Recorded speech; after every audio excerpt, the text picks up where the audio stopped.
Hi, welcome to the Tax Wars podcast. Today, I'm joined by Nadia, engineering manager at Patchwork Health. How you doing, Nadia? You okay? I'm not too bad. How are you? Good. Yeah, really good. Thanks. Thanks for coming on. Beautiful day in Manchester, which is rare. I know, yeah. I actually lit sun in the background for a change. It's crazy. I don't get it. Whenever we do the podcast, it's always nice weather. So yeah, look, I think I always like to start these things by, could you tell us a little bit about yourself, who you are, and how you got to where you are now? Yeah, of course can. So I'm Nadia Johnson. I'm an engineering manager at Patchwork Health, like you said. I actually started off as a software engineer and obviously moved into the role of engineering manager a little bit down the time. I actually started as a degree apprentice and that's how I actually got into software engineering itself. Also, tell us, right? Yeah. So I used to work at Talis. It was actually a pilot year as well. So it was the first time that they actually run these degree apprenticeships. It was run at Manchester Metropolitan University. Wow. So the idea behind that was you went to university 1 day a week. The rest of the time was in the office. So you was kind of like that dual aspect, which was kind of cool, to be fair, because you got your academic learning, but then you could apply it in the role day to day. So that was a really, really good experience. I had a lot of opportunities kind of like working through Talis. Managed to do a lot of STEM events and things like that. So obviously been a software developer at that point for, I think it was around 4.5 years of that time, because that's obviously the time, 4 years for to get graduated as well. Sure. Did that, was a software developer for a few years, then moved into the engineering manager role. I've always had quite a big passion for people. That's the main reason why I wanted to do it in the first place, is that line management. I've had a lot of really good opportunities and experiences, and it's kind of nice to give back to the same people as well.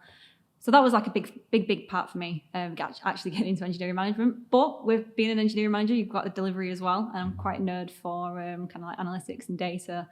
So that was also quite a big part of it. So yeah, did that. Stayed at Talis. I was there for around 6.5 years, and then moved into a tech for good business, which was really nice. So that's Patchwork Health. So I've been there now for 6 months, just over.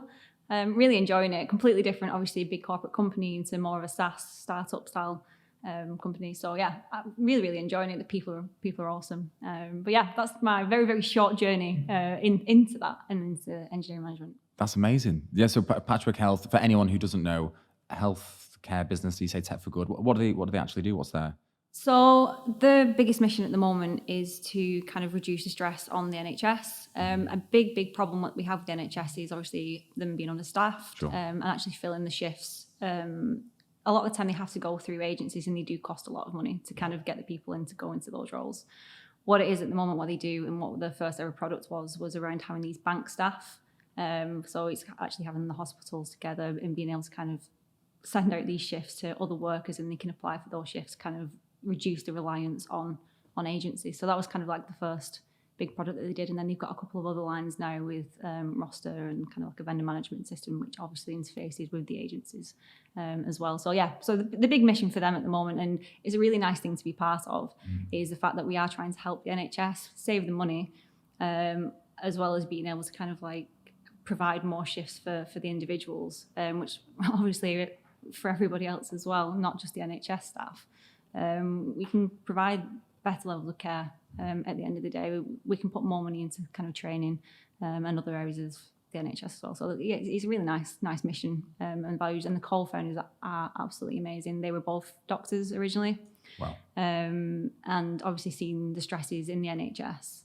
So they obviously founded something that was really close to them, and you can really see that in all the talks that they do, and pretty much the day-to-day work and how they interface with us all who work at Patchwork. It's really nice, really. Easy mission to get behind. Yeah, 100%. Help the NHS, especially with everything going on with COVID. I assume they've gone through they must have been so successful. Is that why because they are growing, aren't they?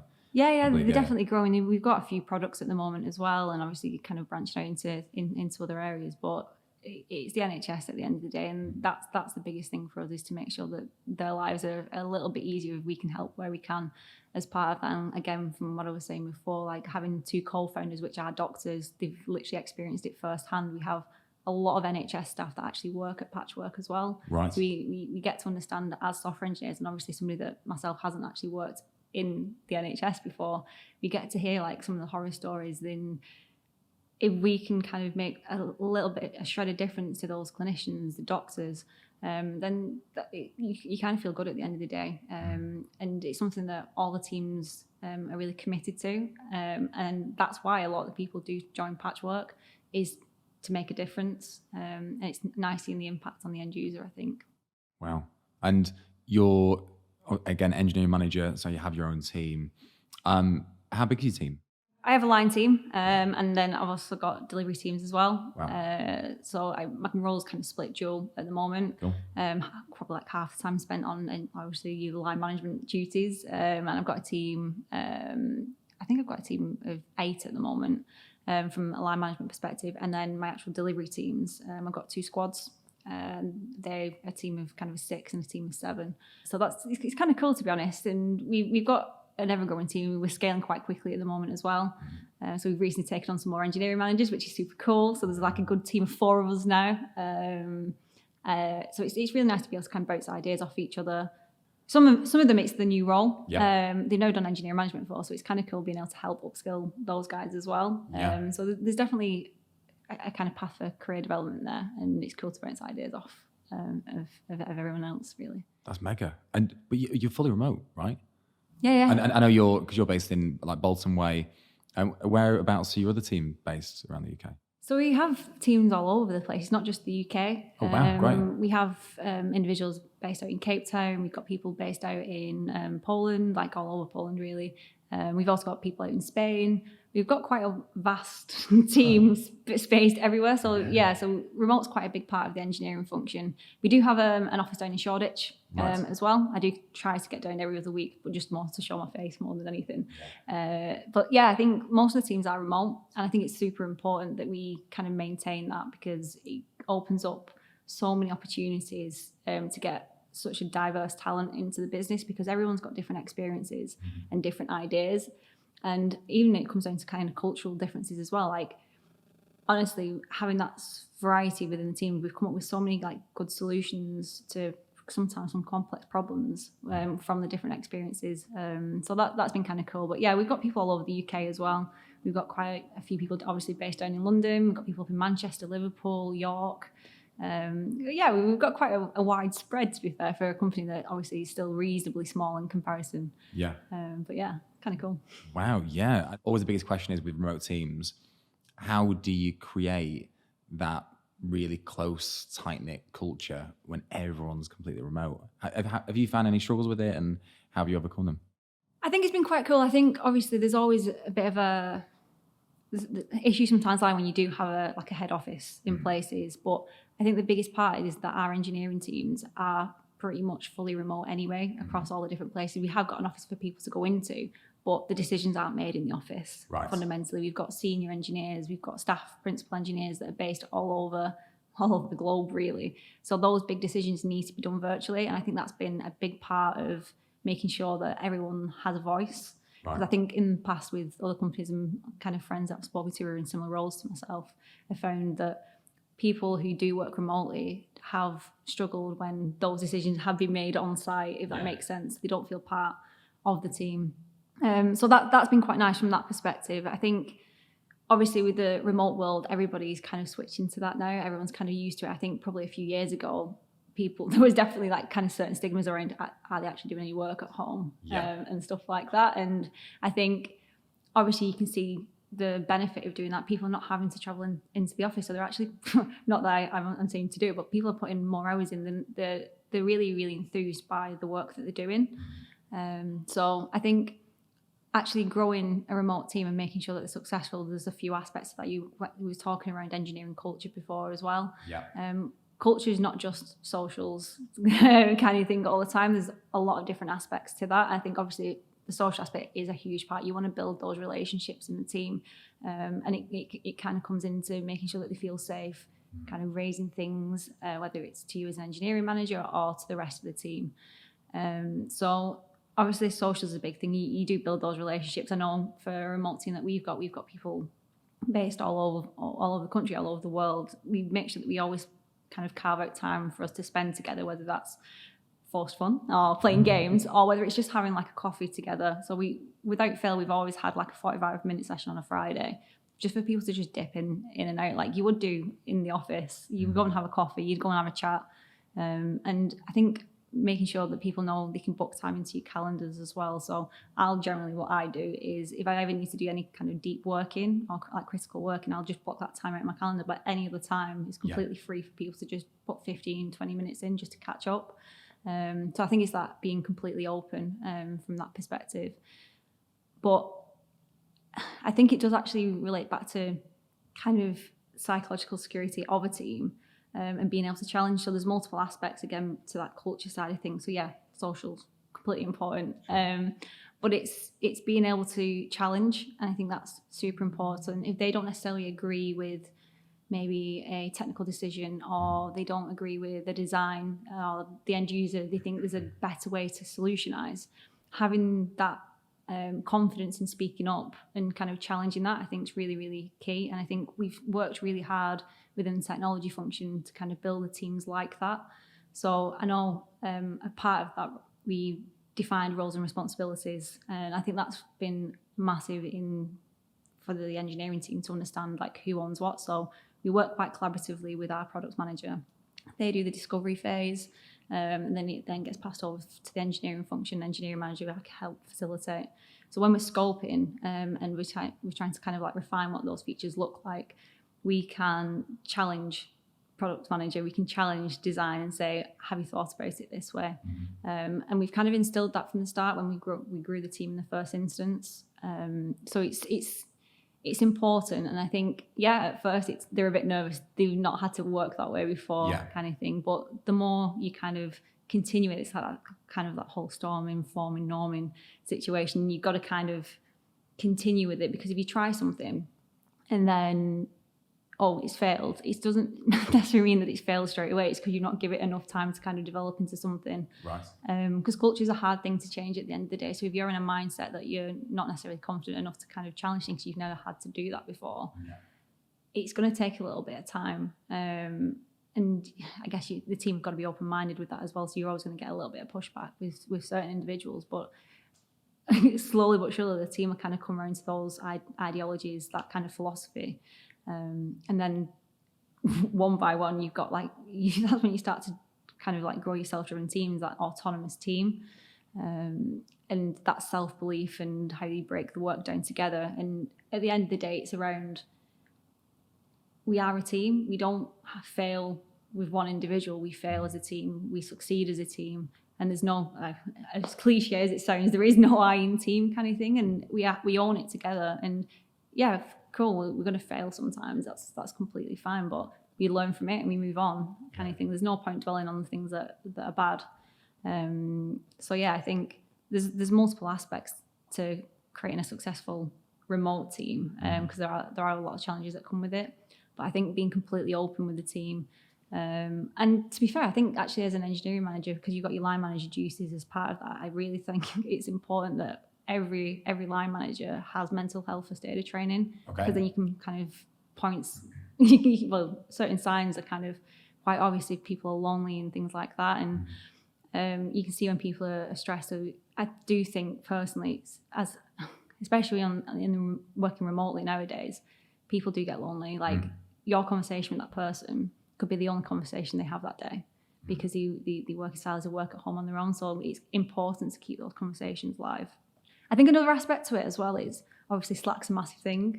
We use that as a massive comms tool, especially, we do it at Patchwork, and it's super, super important not to have siloed chats that are going to impact the rest of the team. So what we kind of push for is that we have like an open Slack channel where all the conversations happen in there. It's not just a workflow reminder telling you, it's daily stand-up time, kind of thing.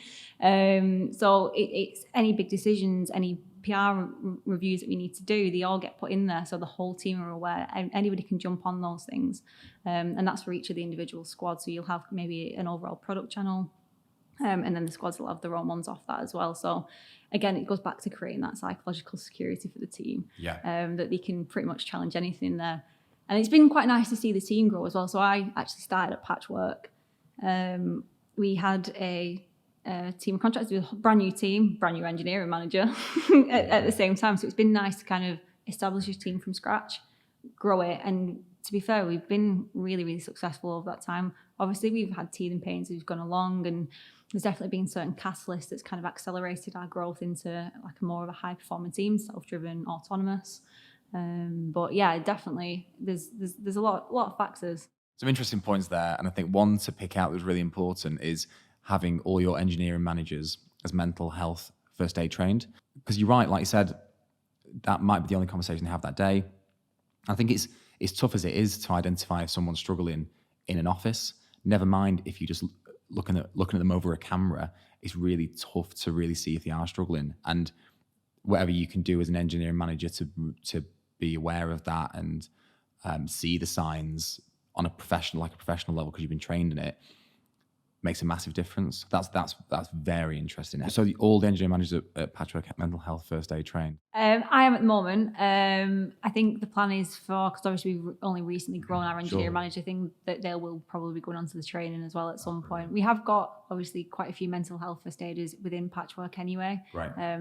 We have kind of, we've been doing a few things recently. Obviously the recent kind of awareness week was around loneliness, so we've been doing a few different sessions in the chat, and I think one of them that we finished off on the last week was if anybody got any kind of pictures of friends, pictures of the pets even, or a story, we can all add onto a thread and kind of share with each other of how that's kind of how that's helped us with loneliness before and things like that. And obviously I've got 2 huskies, so you can never be lonely with 2 huskies at the end of the day. So things like that I think really help. So people, it's one of those mental health, the stigma is definitely dying out now. I think there was always a stigma, but the fact that we're talking about it more is like really, really important.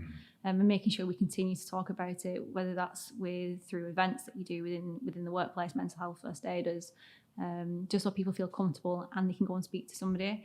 It's really important, I think, as well, that you have multiple mental health first aiders, because at the end of the day, some people might just not feel comfortable in speaking to you, and that's fine. Sure. So having the choice of person to go to, at least there's somebody as a soundboard. Yeah. At the end of the day. But yeah, I think it is really important because, like you're saying before, like you can tell sometimes. Like I've been in calls where the person not put the camera on. Yeah. And they usually have the camera on, you know, there might be something there. There might not be, but actually reaching out to them. Might be hungover. Yeah, exactly. But like reaching out to them and just checking up, or when you know you've had a reasonably stressful time in work, maybe there was a release that's been quite tricky, there's a few bugs that have come in, it's reaching out to the individuals, making sure that they were all right as well. I'm quite open in my one-to-ones with people as well around kind of personal things and having those conversations, actually getting to know the individuals on more of a personal level, not just a work level. Sure. And I think that really helps as well in kind of breaking those barriers down so they feel comfortable in actually coming up to yourself and actually talking around these issues. But yeah, I think, it's super important, definitely. That's important as well, isn't it? Being an authentic leader and being like, look, I struggle with things as well. And it's like, oh, I'm giving you a bit, you give me a bit, it's fine, we can talk openly here. I love that. And I guess that kind of ties into the psychological safety thing as well. And you were talking about people feeling comfortable enough to talk to you about not just work issues or like if they disagree with something, or does psychological safety also cover if people are struggling mentally or personally? Yeah, as well, 100%. Yeah, there's a bit of everything. Like I said before, like we are a team, and again, not to use cliche words, but like at the end of the day, I'd see my team as part of the family kind of thing. Yeah. So it's those like brother or sister relationships and things like that you generally kind of hold reasonably close. Like you might not necessarily agree with them, but you care for them at the end of the day. Sure. So it's not taking, obviously, like when, I don't know, for example, if, like I said, there was a disagreement, it's not taking that necessarily personally. It's around kind of addressing it and moving on and going forward. Yeah. But being comfortable enough to do that, because if you hold everything up and there's been maybe a few different issues, you might also be dealing with personal stuff. At some point, some people, it's just going to make them break, and people are not going to know why they've kind of not snapped, but why they've reacted in this particular way. Of course. So at least as a manager, if people are comfortable in sharing that stuff, at least I can kind of go and talk to other individuals and just say, it's all right, I can deal with that. There's a lot of aspects to psychological security of your team. I think relationships are a big part of that, and building those relationships, which again, I think we mentioned before around, it is difficult with a remote team, but having those sessions together, working together, making sure that they feel comfortable in challenge. I think that's the biggest part, because at the end of the day, you don't want to be writing fundamentally like rubbish code as an engineer or doing a solution just because you being told you have to do it that way. And I think that's where the collaboration comes in. And I think that's why recently we've been doing a lot of stuff around roles and responsibilities, and kind of bringing the product manager into those conversations, bringing design into those conversations so we can work on a solution together. Because I think in certain instances historically it was a bit more transactional. So your requirements came down, then you fundamentally had all your acceptance criteria on your tickets, you just wrote them, bang, that's what you did, and you never really used to get a say on whether it was actually feasible to be able to kind of do that in the timescale that we maybe committed to. So I think that's definitely a better way of working, having that collaboration, because you can get firsthand from the engineers whether there might be a better way to do a particular task. It is definitely important, and like I said, from both of those aspects, from challenging through to actually talking around personal issues, and creating that kind of safety net for people. Because sometimes you're not comfortable talking with your own family, are you? You don't want them to know that you're struggling. So you can kind of vent to somebody at work, whether it's a manager, whether it's just somebody else that you work with. I think that's super key. Yeah, and allowing people to challenge things, I guess, puts then accountability on them as a team as well, and makes them a like you said, a self-driven team. Again, we were talking about before. How do you think you would identify a team that's self-driven? I think it's a team that kind of own a challenge together. So I think a big part of it is, for example, one of the processes that we do is we would take a feature to the team. We kind of present what the impact of that is, what are the very, very high level criteria of that, and then it's for the team to work together to own what that solution looks like. So it's not a matter of, here you go, these are requirements, do it to the specific kind of this specific kind of process, but it's around them kind of questioning things, being inquisitive, actually taking a pride in what they do and feeling like they've actually got a say in the overall solution at the end of the day. Because if you know that you're making an impact and it's based on something that you've worked on the team and you've solutionized as a team, the benefit of that, when you do get the feedback from the customer and it's gone successfully, is amazing, really. And I think that comes back into making sure you have really, really positive feedback loops, that when you do release work as a high-performing team, as a self-driven or an autonomous team, is that you have a feedback loop coming in, because there's two reasons for that, actually. If you release things and you need to improve, then you get your feedback from your client that way. The other one is that when it is successful, you can celebrate as a team on that success. So no matter what the feedback is, you work through it together as a team. It's super important for that, I think. Like, other aspects of being autonomous is that if you removed me, I went on holiday for a week, they could still continue with the work. Right. They understand what the goals are, they know what they need to achieve, they know what the outcome is. They can work together if there's any bugs, whether these per program, they can identify that, they raise it straight away, and we jump on it and we can kind of like mob on that. Any issues, it's not a matter of dwelling on it kind of thing as an individual, the whole team will help you out. That's the way we work. We want to be kind of as supportive as possible as a team. But I think the biggest part of that is obviously we have to be aligned on what the goals are going to be. Sure. And that's a big part of that. So that's definitely something that needs to be defined in that instance. And I think going back to that collaboration and having those roles and responsibilities, which I keep going back to over and over again, is super key. So they know what the expectation is for them. They know the expectation of what I should be doing, and they know the expectation of what the product manager's role is as well. So defining all those aspects, they know who to come to when they need to ask a question. They know whether it's some of the ceremonies, whether it's some of the actual processes, whether it's the actual work, they can own that themselves. Right. So I think working with the team to define those roles and responsibilities has been one of the big turning points for us. So they know, like, cool, okay, I'm not just going to wait for this to be done, because they're not quite sure whether it's them that they should be doing it or shouldn't be doing it. And it's kind of sticking with that way of working for a little while, because obviously it goes back to before around things don't just change overnight. You've got to kind of stick with it, and there might be some painful points as you go through that as well. But you go through the pain as a team, then you get over and you realise, actually, this is a pretty cool way of working. Like, we get to have our own opinion in what that final solution is, and it's that switch. Yeah, they're like, that's pretty cool, but obviously it does take a bit of time, and it's the same with any kind of culture, isn't it? It takes a little bit of time to get to that point. Yeah, that was a really important part there where you talk about roles and responsibilities and setting the scene before anything happens, because then there's no surprises at the end. There's no people at the end scratching their head going, I didn't even know I was supposed to be doing that. I had no idea. But I guess if you all agree on, okay, these are the roles, these are responsibilities, everyone's on the same page, everyone's in agreement, it's like, cool, here we go. And then if something does mess up, it's like, but you've got a culture of psychological safety. So you kind of like, it was me, I'm sorry, this was my fault. It's like, okay, cool, we're a team. This is, what went wrong? How can we avoid it happening next time? And no one jumps on him like, oh, you idiot, whatever. Yeah, 100%. But you know, because they had a thing.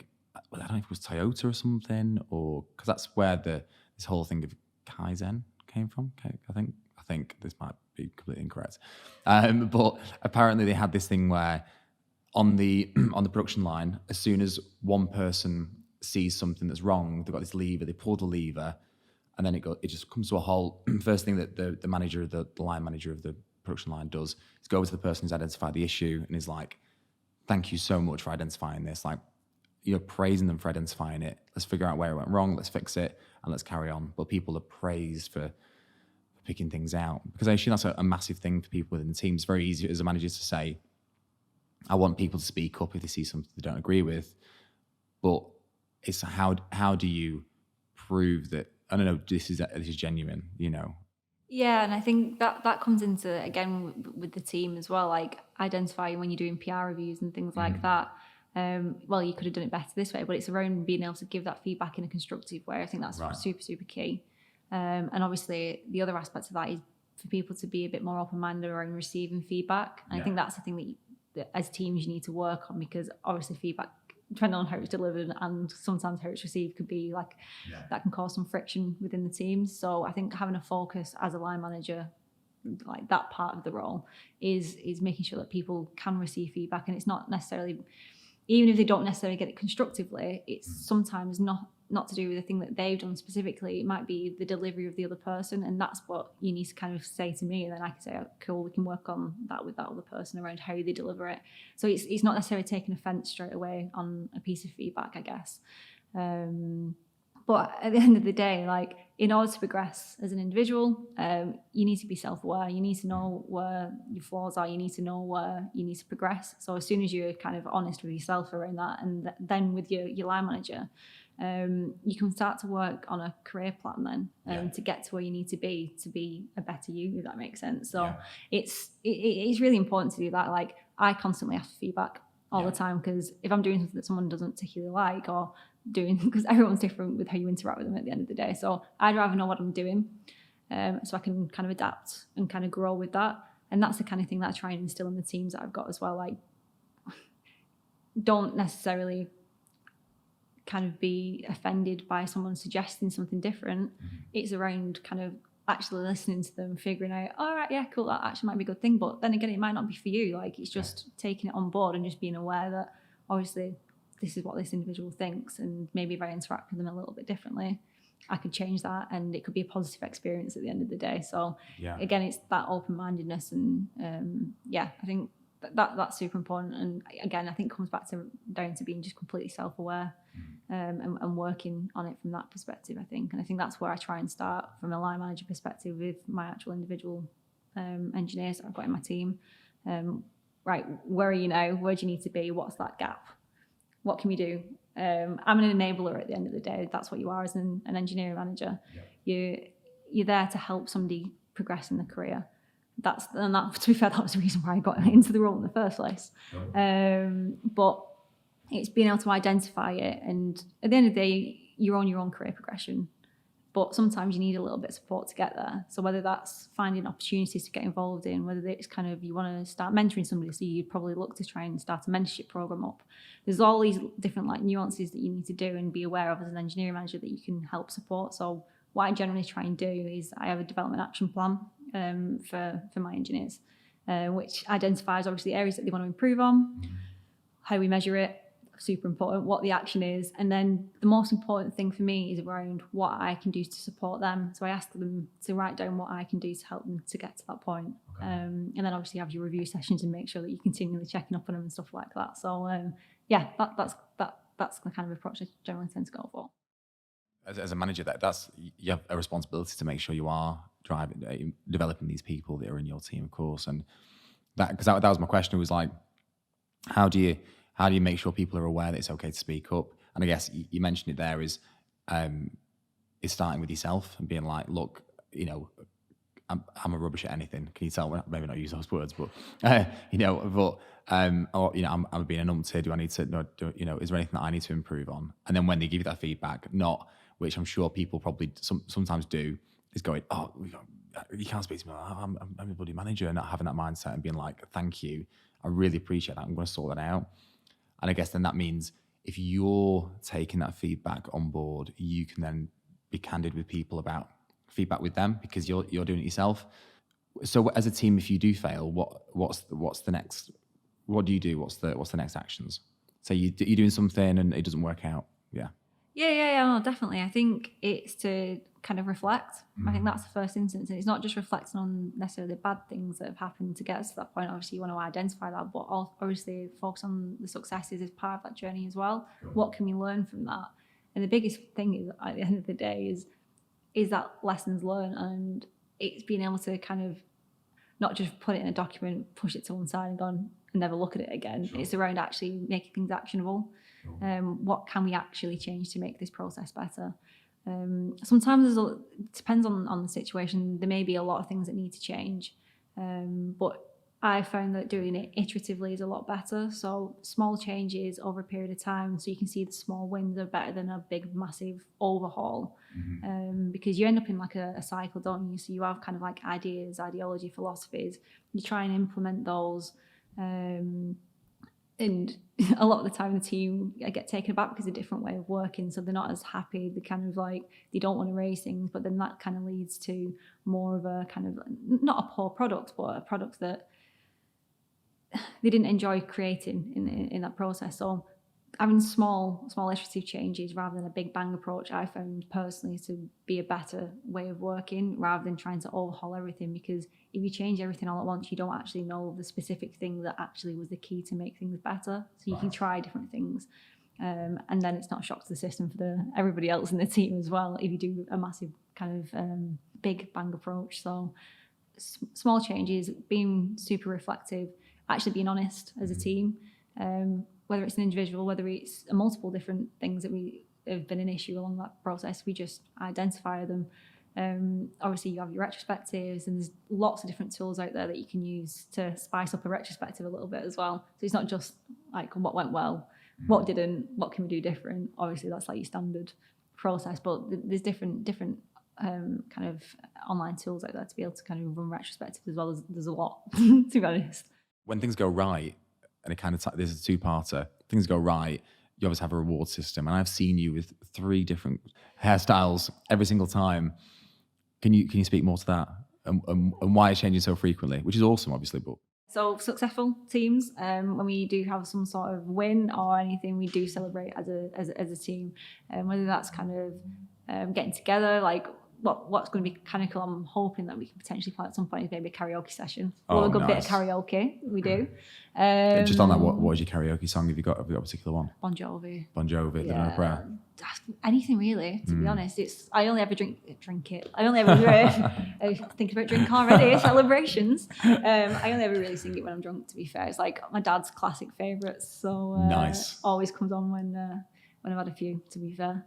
There's things that you can do as a team to celebrate, and obviously one of the things I have generally do, going back to the reason why my hair changes all the time, is that I do actually let them choose my hair colour if we manage to get things out on time. So yeah, it's been a few different colours. I think you've seen me with, it's been green, orange, I think I'm sure I've seen green, pink, purple. I've definitely seen pink as well. Yeah. It's been quite a few colours. It's a bit darker at the moment because I just need to make sure that it doesn't fall out because I keep dying all the time. Because they're such a successful team. They're like pretty awesome team, to be honest. So they keep absolutely smashed out at the park at the moment. So I'm just like, you might have to like give me a bit of kind of like healthy hair, please. You sabotaging their work just to make sure that it doesn't. Okay, yeah. But yeah, at the end of the day, like the team, they're an awesome team. They've all got kind of their own little quirks in a good way, kind of thing, and they all bring a lot to the team. So when we do celebrate, like I said, we've got a few big deadlines coming up. It's gonna be really cool to be able to actually do something with the team, but actually making sure that they get that feedback. It goes back to the feedback loop, is as well, knowing that they actually get that feedback back from the client, because that's such a big difference, especially because we were talking about at the start that our end users are fundamentally the NHS.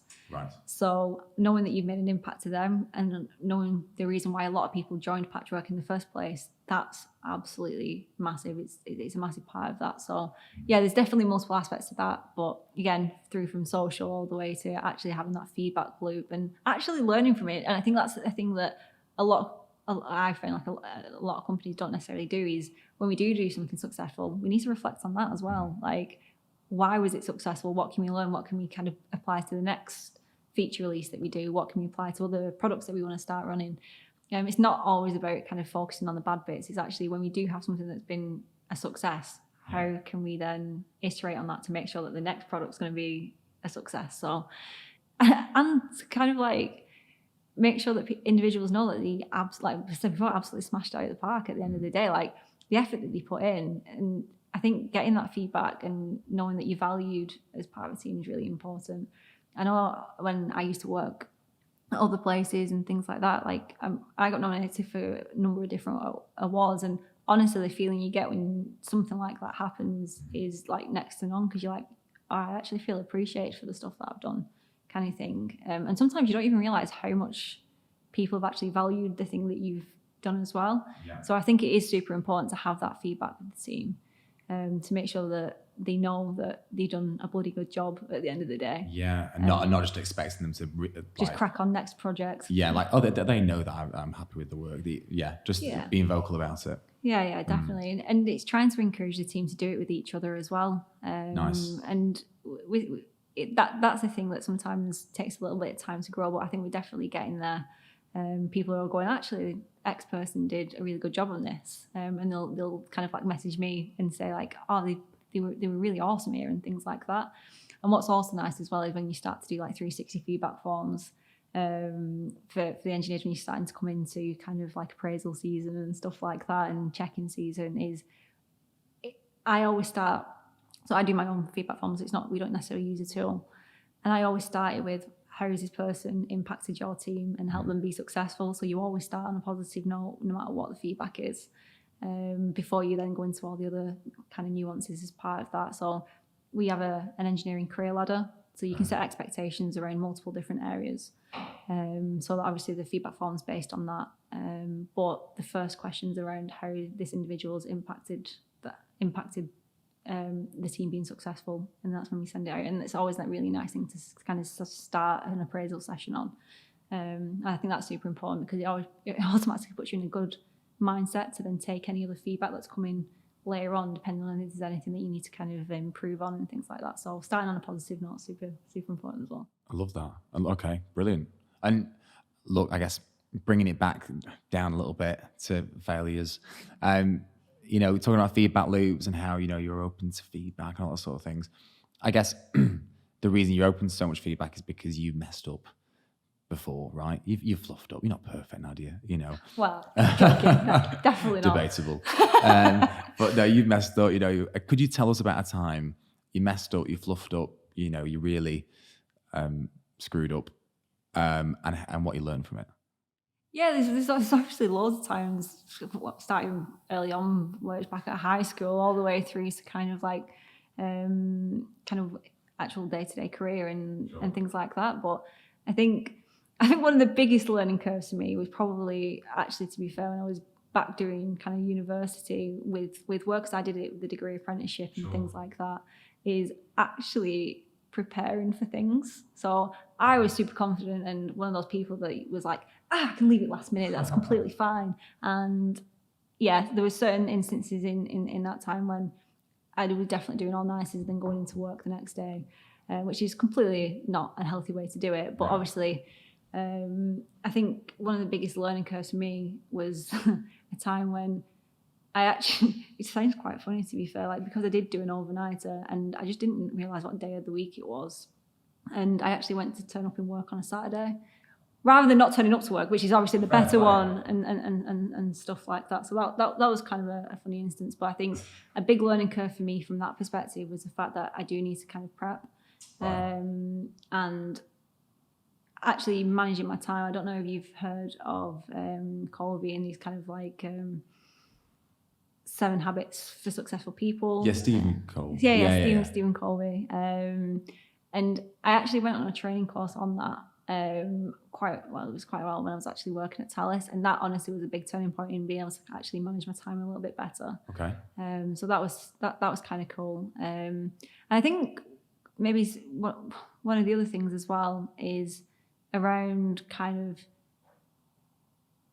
the importance of kind of collaboration within teams. I think that's definitely a learning curve that I've had in the past, where like I know that there's been instances where like engineering's been viewed as a black box kind of thing, and I think I definitely probably got a bit more on the defensive side, saying, well, like, it's not a black box kind of thing, but it's actually understanding that for the rest of the business, it is quite a hard thing to get your head around from that kind of concept.